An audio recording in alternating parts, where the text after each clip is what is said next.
American white pelicans travel hundreds of miles from the ocean to Utah to raise their young. An island of the Great Salt Lake, normally the perfect refuge, but that island is no longer an island because of the low lake levels. That means conditions are dangerous for the birds, and last year they abandoned their nests because of it. But this year, they're back. That's very good news. ABC4's Northern Utah correspondent Kate Gardner drove with biologists out to the island to get an exclusive look at the young birds and learn what their return means for our Great Salt Lake. As dawn breaks, using ATVs to drive across a land bridge, once covered in water, dozens of biologists, conservationists, and volunteers arrive at Gunnison Island. You or Connor could jump in and take the side-by-side around. Last year, there were birds here, like in the spring, and then they disappeared. And we're not 100% sure why. We think it might have been predators. But now, they're back. We pop around this rocky outcrop, this corner into this bay, and all of a sudden you see thousands of birds, the California gulls, the American white pelicans. It was really kind of cool to see that kind of pop out of nowhere. While the return is a welcome sight, we're getting back to better, but we've still got a long way to go. Typically, there would be thousands of these young birds on the island. This year, there are just a few hundred. And we're excited to see the rebound of some of these nesting colonies and hope for in the future, as water conditions improve, perhaps the colony counts and some of their production can also improve. Wildlife biologist Kyle Stone says there is some evidence that conditions are improving. Not only are the pelicans on Gunnison Island, but they're also nesting at Hat Island. This is the first time in 81 years. That is really indicative of the recovery of the lake from the historic lows. On the island, people surround the young pelicans, which are believed to be about 4 months old.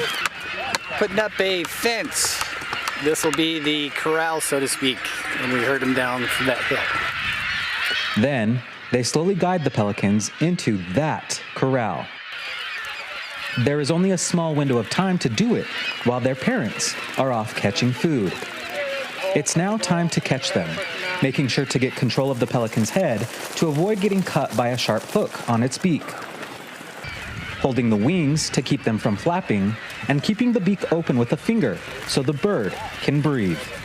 I'm a biologist, so I have experience with handling animals before. Definitely not ones that are trying to bite you actively while you're working with them, so that was definitely a fun experience. Now we're going to take him to get banded. All right, he's good to go. The one band is the standard metal band that goes on to pretty much every banded bird. And for the first time, Utah biologists are using a special second band that has a radio transmitter built inside of it with a battery pack and a small solar panel to kind of keep it going.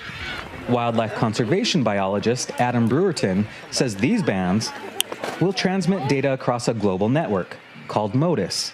And then we can track migrations across continents. This is important for many reasons. But for Gunnison Island, a lot of the pelicans that are born in a certain colony will return to that colony at least at some point during their life, during their breeding cycle. It means keeping track of the island's legacy. They would nest in all the bays around the island. The last 5 or so years, they've really been restricted to the north half of the island. And we think that is due to the land bridge that does connect the island on the south end. And in turn, keeping track of the lake's health. So hopefully as the water levels of Great Salt Lake increase, if we can continue to do that, the waters in the North Arm should help create Gunnison to be an island once again. Until then, biologists will continue to use ATVs to cross vast stretches of lakebed each year to check in on the new brood. From Gunnison Island, Kate Garner, ABC4 News.